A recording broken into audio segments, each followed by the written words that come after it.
कहानी है दो अनजान लोगों की जो एक ऐसी जगह फंस जाते हैं जहाँ पर सिर्फ दूर दूर तक बर्फीले पहाड़ हैं, बचने का कोई जरिया नहीं। तो आखिर ये दोनों यहाँ से कैसे निकलेंगे और इतनी ठंड में ये दोनों अपने आप को कैसे गर्म रख पाएंगे और इस बीच इन दोनों में क्या क्या होता है, देखते हैं इस कहानी से। कहानी की शुरुआत में हम एक खूबसूरत लड़की को देखते हैं जिसका नाम एलेक्स है। इसकी कल शादी है, इसलिए इसे जल्द से जल्द न्यूयॉर्क जाना है। इसी एयरपोर्ट पर हम एक टोल नाम के एक जवान आदमी को देखते हैं जो कि एक डॉक्टर है। इसे भी जल्द से जल्द न्यूयॉर्क जाना है क्योंकि इसे अपनी एक पेशेंट की सर्जरी करनी है, मगर इन्हें पता चलता है कि वो प्लेन जा चुकी है और अब दूसरी प्लेन कल जाएगी। टोल यहाँ पर एक लड़की से बातें कर रहा है कि हमें किसी भी तरह से न्यूयॉर्क पहुंचना है। इसी दौरान इसकी बातें एलेक्स भी सुन लेती है। इसके पास आकर टोल से कहती है मुझे भी न्यूयॉर्क जाना है, इसीलिए हम दोनों को मिलकर एक प्राइवेट प्लेन बुक कर लेना चाहिए। दोनों एक बूढ़े आदमी के पास जाते हैं और यहाँ से एक प्राइवेट प्लेन बुक करते हैं। खैर, इसके बाद ये सभी प्लेन में बैठकर जाने लगते हैं। यहाँ पर बूढ़े पायलट का एक कुत्ता भी होता है। अब सब कुछ सही चल रहा था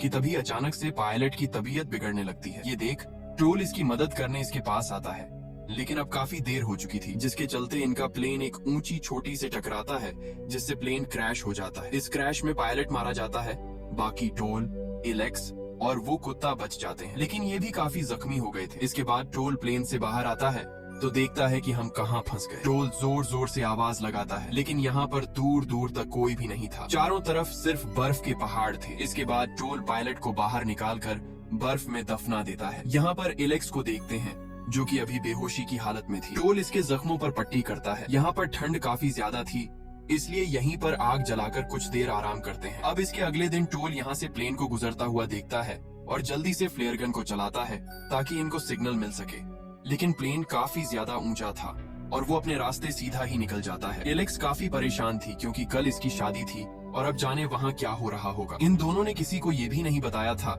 कि हम प्राइवेट प्लेन के जरिए आ रहे हैं। टोल कहता है अब हम यहाँ पर पूरी तरह से फंस चुके हैं क्योंकि तुम्हारा मोबाइल टूट चुका है और मेरे फोन में नेटवर्क नहीं आ रहे हैं। जिस पर एलेक्स कहती है कि हम ऐसे हाथ पर हाथ धर के नहीं बैठ सकते क्योंकि हमारे पास खाने के लिए ज्यादा खाना नहीं है, इसलिए हमें चलकर यहाँ से निकलने का रास्ता ढूंढना होगा। जिस पर टोल कहता है कि बाहर ठंड काफी ज्यादा है जिससे हम बीमार हो जाएंगे, इसलिए अच्छा होगा कि हम यहीं पर किसी के आने का इंतजार करें। खैर, दोनों कुछ दिन इसी के अंदर मदद के लिए इंतजार करते हैं, लेकिन 4 से 5 दिन गुजरने के बाद भी यहाँ पर इनकी मदद करने कोई नहीं आता। जिस पर एलेक्स कहती है कि अगर हम कुछ दिन ऐसे ही हाथ पर हाथ धर के बैठे रहे तो हम बिना कोशिश किए ही मर जाएंगे। वैसे भी हमारे पास अब खाना कुछ ही दिनों का बचा है, इसीलिए हमें एक बार तो बाहर जाकर देखना होगा। इसके ऐसी बातें सुनने के बाद टोल एलेक्स की बात को मान लेता है, लेकिन इसे कहता है कि तुम्हारे जख्म अभी पूरी तरह से सही नहीं हुए, इसलिए तुम यहीं पर रहो, मैं बाहर जाकर देखता हूँ। इसके बाद टोल अकेले ही बाहर निकल कर जाने लगता है, लेकिन यहाँ पर दूर दूर तक बर्फीले पहाड़ों के अलावा कुछ भी नहीं था। अब काफी दूर चलने के बाद टोल भी थक हार कर वापस आने लगता है, मगर इसी दौरान इसका पैर फिसल जाता है और लुढ़कते हुए नीचे जाने लगता है। नीचे काफी गहरी खाई होती है, मगर अचानक टोल कुछ पत्थरों की वजह से अटक जाता है जिससे खाई में गिरने से बच गया। वहीं एक तरफ हम एलेक्स को देखते हैं जो कि टोल के मोबाइल से कुछ रिकॉर्डिंग सुन रही थी, मगर तभी अचानक यहाँ पर एक खतरनाक जंगली जानवर आ जाता है जिसे देखकर पायलट का कुत्ता उसके ऊपर भौंकने लगता है और इसे मारने बाहर चला जाता है। लेकिन वो जंगली जानवर खतरनाक था और कुत्ते को जख्मी कर देता है। जिसके बाद जंगली जानवर एलेक्स के पास आने लगता है, जिसे देखकर एलेक्स काफी ज्यादा डर गई और जल्दी जल्दी फ्लेयर गन को निकालकर इसके सिर के ऊपर फायरिंग कर दी है, जिससे कि ये यहाँ से भाग गया। इसके थोड़ी देर बाद यहाँ पर टोल भी आ जाता है। इसके आते ही एलेक्स इसे उस जानवर के बारे में बताती है और कहती है कि मैंने इसके सिर में गोली मारी है और वो ज्यादा दूर नहीं गया होगा, यानी वो आसपास ही मरा पड़ा होगा, इसीलिए हमें उसको देखना चाहिए। इसीलिए टोल बाहर देखने को जाता है तो इसे थोड़ी दूरी पर वो जानवर मिल जाता है जो कि काफी पहले ही मर चुका था। टोल इसे अंदर लाता है और इसके मीट को पकाते हैं। इन्हें काफी दिनों के बाद कुछ अच्छा खाने को मिला था।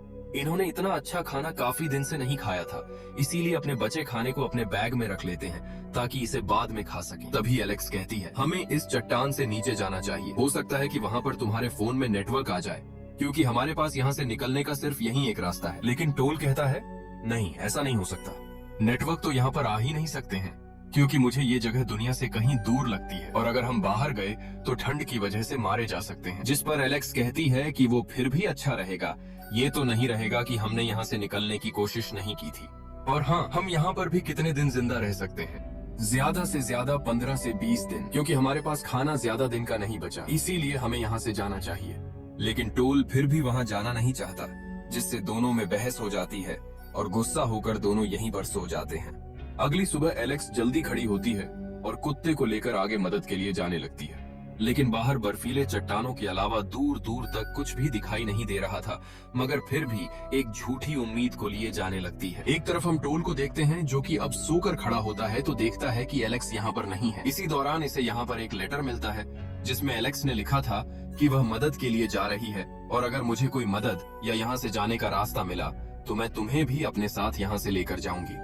लेकिन टोल को पता है कि यहाँ से निकलने का रास्ता नहीं है, क्योंकि मैं पहले भी काफी दूर दूर तक जा चुका हूँ। टोल बाहर निकलता है और इसके कदमों के निशानों को देखता है, जिससे इसे पता लगता है कि वो कौन सी दिशा में गई है। टोल निशानों को देखते हुए जाने लगता है और काफी दूर जाने के बाद इसे एलेक्स दिखाई पड़ती है, जिससे टोल अपनी चलने की रफ्तार को बढ़ाता है और कुछ टाइम के बाद आखिर एलेक्स के पास पहुंच जाता है। ये दोनों एक दूसरे को देखकर काफी खुश होते हैं, लेकिन एलेक्स चलते चलते काफी थक चुकी थी और ठंड की वजह से कांप रही थी। टोल कहता है चलो वापस प्लेन में चलो, लेकिन एलेक्स कहती है कि हम काफी दूर आ चुके हैं, हो सकता है आगे हमें यहाँ से निकलने का कोई रास्ता ही मिल जाए और वैसे भी हम वहाँ वापस जाकर क्या करेंगे।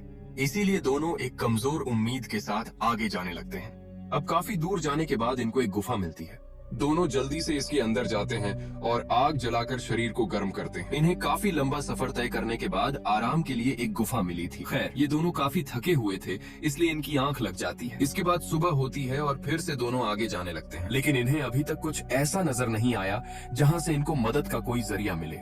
ये लोग दूरबीन से आसपास देखते हैं।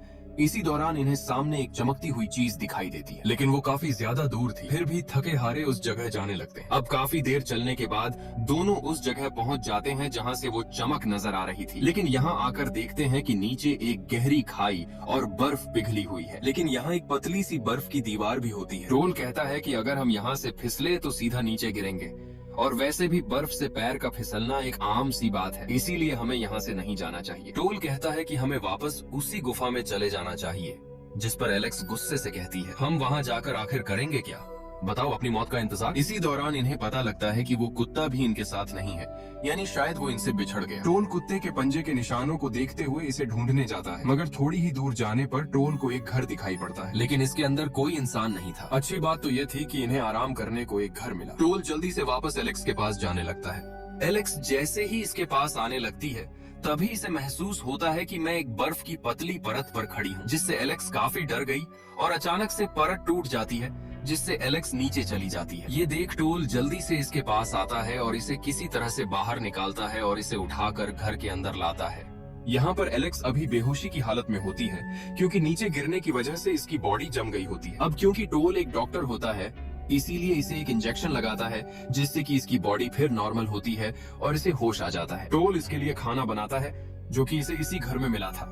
एलेक्स मन ही मन इसे अब पसंद करने लगी थी और सोचती है कि अगर ये एक बुरा आदमी होता तो शायद मुझे उसी हालत में छोड़कर यहाँ से जा सकता था, लेकिन इसने ऐसा नहीं किया और वैसे भी ये मेरा साथ काफी लंबे समय से दे रहा है। इसने अभी तक मुझे गलत तरीके से छूने की कोशिश भी नहीं की। अब ये दोनों एक साथ इसी घर में 4 से 5 दिन तक रहते हैं। अब एक दिन टोल आग जलाने के लिए बाहर से कुछ लकड़ियां काट रहा था और घर के अंदर एलेक्स फिर से टोल के फोन से टोल की पत्नी की कुछ रिकॉर्डिंग सुन रही होती है, मगर इसी दौरान यहाँ पर टोल आ जाता है और इसे ऐसा करते हुए एलेक्स पर गुस्सा होता है। एलेक्स कहती है कि मैं बस तुम्हारी पत्नी के बारे में जानना चाहती थी। टोल इसे बताता है कि वो 2 साल पहले एक बीमारी के चलते इस दुनिया से जा चुकी है।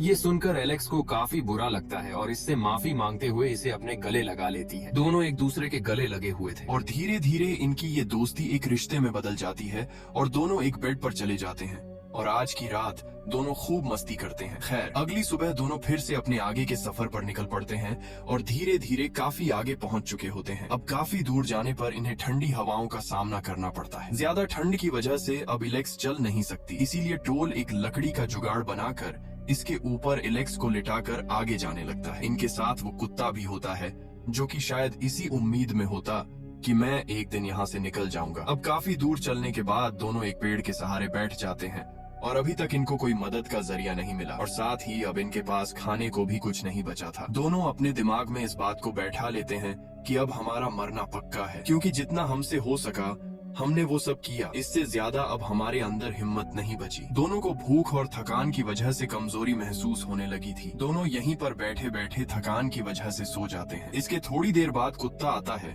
और टोल को जगाने की कोशिश करता है, लेकिन देखते हैं कि ठंड की वजह से काफी हद तक इनकी बॉडी जम चुकी है और टोल लुढ़कते हुए नीचे गिरने लगता है, लेकिन अचानक से अपने आप को संभालता है। कुत्ता इसे अपने साथ थोड़ी दूरी पर ले जाता है। टोल यहाँ से देखता है कि यहाँ से थोड़ी दूरी पर एक फैक्ट्री जैसा कुछ है, इसीलिए टोल जल्दी से एलेक्स के पास आता है और इसे आगे चलने को कहता है। इनको काफी दिन के बाद यहाँ से निकलने की एक नई उम्मीद नजर आई थी। दोनों के चेहरे पर एक अलग तरह की हंसी थी। खैर, दोनों एक आखिरी हिम्मत के साथ आगे जाने लगते हैं, मगर इसी दौरान टोल का पैर यहाँ पर एक ट्रैप में फंस जाता है, जिससे टोल को काफी ज्यादा दर्द होने लगता है। एलेक्स जल्दी से इसके पास आकर उसे पैर से निकालने की कोशिश करती है, लेकिन ट्रैप निकल नहीं पाता है, जिस पर टोल इसे कहता है कि तुम यहाँ से जाओ और मेरे लिए मदद लाओ। बेचारी एलेक्स हारी थकी, भूख से कमजोर किसी तरह से एक सड़क तक पहुँचती है। इसी दौरान सामने से एक बड़ा ट्रक आता है। एलेक्स ट्रक के एकदम सामने खड़ी हो जाती है ताकि वो रुक जाए। एलेक्स इतनी ज्यादा कमजोर हो चुकी थी कि ट्रक के सामने ही गिरकर बेहोश हो जाती है। ट्रक का मालिक ट्रक को रोकता है। अब इसके बाद सीन कट होता है और हम इन दोनों को हॉस्पिटल में देखते हैं। टोल जल्दी से एलेक्स के रूम में आता है और हंसते हुए बातें करते हैं, मगर इसी दौरान यहाँ पर एलेक्स का फियोन्सी आ जाता है, जिससे कि एलेक्स की शादी होने वाली है। एलेक्स इसे कहती है, अगर टोल मेरे साथ नहीं होता तो मैं किसी भी हालत में जिंदा नहीं बच पाती, जिसके लिए ये आदमी टोल का शुक्रिया अदा करता है। टोल को अब समझ आ गया कि हमारा सफर यहीं तक था, क्योंकि एलेक्स की जिंदगी अलग है और मेरी अलग। हालांकि दोनों को बिछड़ते हुए काफी दुख हो रहा था, यहाँ तक कि दोनों का दिल एक दूसरे के लिए धड़क रहा था, लेकिन सिचुएशन ही कुछ ऐसी थी कि दोनों चुप रहते हैं और टोल यहाँ से चला जाता है। दिन गुजरते गए और टोल अपने दुखी दिल के साथ डॉक्टरी के काम को करने लगा। वहीं दूसरी तरफ एलेक्स भी सिर्फ टोल को ही याद कर रही थी, इसीलिए एक दिन एलेक्स टोल को कॉल भी करती है, लेकिन टोल इसकी कॉल को अटेंड नहीं करता, क्योंकि इसे लगता है कि मेरे जाने से एलेक्स के रिश्ते में दरार पड़ेगी। अब ऐसे ही वक्त के चलते एलेक्स टोल को कुछ इमेज सेंड करती है। ये देखकर इसे एलेक्स की ओर ज्यादा याद आने लगती है और वह एलेक्स को कॉल करता है और दोनों एक दूसरे से मिलने का वादा करते हैं। खैर, दोनों एक रेस्टोरेंट में मिलते हैं। एलेक्स इसे कहती है, आखिर तुम मेरे फोन को क्यों नहीं उठा रहे थे? जिस पर टोल कहता है, क्योंकि मैं नहीं चाहता कि तुम मुझे याद आओ। मैं पूरी कोशिश कर रहा हूँ तुझे भुलाने की, और हाँ, वैसे भी मैं शादीशुदा हूँ और तूने भी अब शादी कर ली होगी। जिस पर एलेक्स हल्के से कहती है कि मैंने उससे ब्रेकअप कर लिया और मैं सिर्फ तुमसे प्यार करती हूँ, क्योंकि तुम ही हो जो मुझे समझ सकते हो। मैंने तुझ जैसा अच्छा इंसान अपनी पूरी जिंदगी में नहीं देखा। लेकिन टोल कहता है, एलेक्स मुझे माफ करना, मैं शादीशुदा हूँ और क्या हुआ अगर मेरी पत्नी अब इस दुनिया में नहीं रही, लेकिन मैं आज भी उसे प्यार करता हूँ। लेकिन सच्चाई तो ये थी कि टोल एलेक्स को दिलो जान से चाहता है। इसके बाद दोनों रेस्टोरेंट से बाहर निकलते हैं और दोनों एक दूसरे के गले मिलते हैं, जिसके बाद दोनों अपने अपने रास्ते निकल पड़ते हैं। हालांकि दोनों का दिल सिर्फ एक दूसरे के लिए ही धड़क रहा था। दोनों की आंखों में आंसू भरे हुए थे और एक पल ऐसा आता है कि दोनों वापस एक दूसरे के पास जाने लगते हैं और फिर से गले लग जाते हैं। दोनों की आंखों में आंसू भरे हुए थे, लेकिन अंदर से दोनों इतना ज्यादा खुश थे जैसे इन्होंने अपनी जिंदगी की सबसे बड़ी हार को जीत में बदल दिया हो। दोस्तों, उम्मीद करता हूँ कि आपको ये कहानी पसंद आई होगी। अगर पसंद आई है तो सोच क्या रहे हो? चैनल को सब्सक्राइब जरूर करें, और हाँ, अब जब आपने वीडियो को पूरा देख ही लिया है, वीडियो को लाइक भी कर दें। बाकी मैं आपसे पूछता हूँ कि अगर आप किसी ऐसी सिचुएशन में फंस गए तो आप क्या करते? मुझे कमेंट करके जरूर बताएं। मुझे आपके कमेंट का इंतजार है।